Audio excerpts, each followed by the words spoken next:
मित्रों, स्वागत है आप सभी का रामबीर जी के स्टूडियो। आज का हमारा टॉपिक है नीति निर्देशक तत्व और टॉप 15 क्वेश्चन मैंने सिलेक्ट के लिए। साथ ही दोस्तों, इसकी पीडीएफ के लिए आप हमारा टेलीग्राम ग्रुप ज्वाइन कर सकते हो। किसी ने क्या कमाल की बात कही है, अपनी मंजिल को बुलाकर जिया तो क्या जिया, है दम तो उसे पाकर दिखा, लिख दे खून से अपनी कामयाबी की कहानी और बोल उस किस्मत को, है दम तो उसे मिटा के दिखा। टॉपिक की ओर चलते हैं। भारतीय संविधान में नीति निर्देशक तत्व आयरलैंड से ग्रहण किए गए। इनका उल्लेख भारतीय संविधान के भाग 4 तथा अनुच्छेद 36 से लेकर 51 तक नीति निर्देशक तत्वों का प्रावधान किया गया है। इनका मुख्य उद्देश्य लोक कल्याणकारी राज्यों की स्थापना करना तथा सामाजिक तथा आर्थिक प्रजातंत्र को लागू करना है। आर्थिक प्रजातंत्र को लागू करना है। दोस्तों, क्वेश्चनों की ओर चलते हैं। कैसे क्वेश्चन एग्जाम में बार बार पूछे जाते हैं। क्वेश्चन नंबर 1, भारतीय संविधान में राज्य के नीति निर्देशक तत्व ग्रहण किए गए। Right answer option B, Ireland से ग्रहण किए गए। अगला क्वेश्चन है क्वेश्चन नंबर 2। क्वेश्चन नंबर 2, राज्य के नीति निर्देशक तत्वों का उल्लेख भारतीय संविधान के किस भाग में है। राइट आंसर ऑप्शन सी, भाग 4 में नीति निर्देशक तत्वों का उल्लेख है। अगला क्वेश्चन है क्वेश्चन नंबर 3, भारतीय संविधान के किस अनुच्छेद में राज्य के नीति निर्देशक तत्वों का उल्लेख किया गया है। राइट आंसर ऑप्शन सी, अनुच्छेद 36 से लेकर 51 तक भारतीय संविधान के नीति निर्देशक तत्वों का उल्लेख किया गया है। नीति निर्देशक तत्वों का उल्लेख किया गया है। अगला क्वेश्चन है क्वेश्चन नंबर 4, संविधान का वह कौन सा भाग है जो संविधान के निर्माताओं के मस्तिष्क और उद्देश्यों को प्रतिबिंबित करता है। राइट आंसर ऑप्शन सी, राज्य के नीति निर्देशक तत्व जो कि संविधान के निर्माताओं के मस्तिष्क और उद्देश्यों को प्रतिबिंबित करता है। अगला क्वेश्चन है क्वेश्चन नंबर 5, राज्य के नीति निर्देशक तत्वों में निम्नलिखित में से किन किन प्रकार के सिद्धांत अंतर्निहित है। किन प्रकार के सिद्धांत अंतर्निहित है। आर्थिक सिद्धांत, सामाजिक सिद्धांत, प्रशासनिक सिद्धांत। राइट आंसर ऑप्शन डी, उपयुक्त सभी। तीनों प्रकार के सिद्धांत अंतर्निहित है। आर्थिक सिद्धांत, प्रशासनिक सिद्धांत, सामाजिक सिद्धांत। राइट आंसर ऑप्शन डी, उपयुक्त सभी। अगला क्वेश्चन है क्वेश्चन नंबर 6,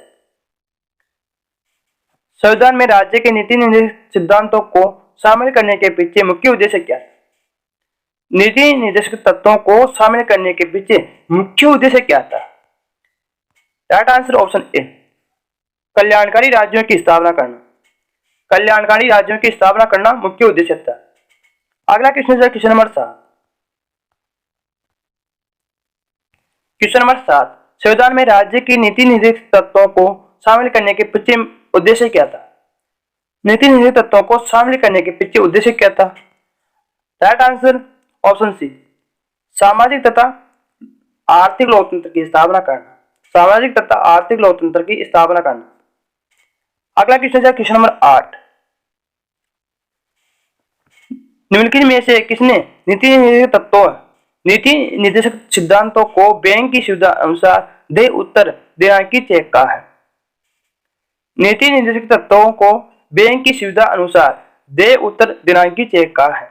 किसने कहा है। Right answer option D, K.T.. Saha ने। के.टी. साहा ने नीति निर्देशक तत्वों को बैंक की सुविधा अनुसार दे उत्तर देना की चेक कहा है। Right answer option D, K.T.. Saha. अगला क्वेश्चन है क्वेश्चन नंबर 9, संवैधानिक संशोधन अधिनियम ने राज्य के नीति निर्देशक तत्वों को मौलिक अधिकारों की अपेक्षा अधिक प्रभावशाली बनाया। Right answer option A. Right answer option A, 42वें संविधान संशोधन अधिनियम से 1976 के माध्यम से अधिक प्रभावशाली बनाया। अगला क्वेश्चन है क्वेश्चन नंबर 10, भारतीय संविधान का कौन सा अंग समाजवादी व्यवस्था स्थापित करने की प्रेरणा देता है। समाजवादी व्यवस्था, भारतीय संविधान का कौन सा अंग समाजवादी व्यवस्था स्थापित करने की प्रेरणा देता है। राइट आंसर ऑप्शन सी, नीति निर्देशक तत्व जो कि समाजवादी व्यवस्था स्थापित करने की प्रेरणा देता है। अगला क्वेश्चन है क्वेश्चन नंबर 11।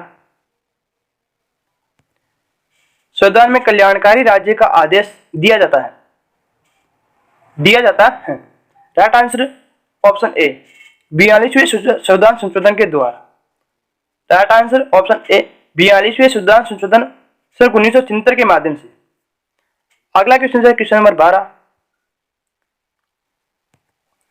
नीति निर्देशक सिद्धांत है, क्या है? वाद योग्य नहीं है, मौलिक अधिकार, उपयुक्त में से या कोई नहीं।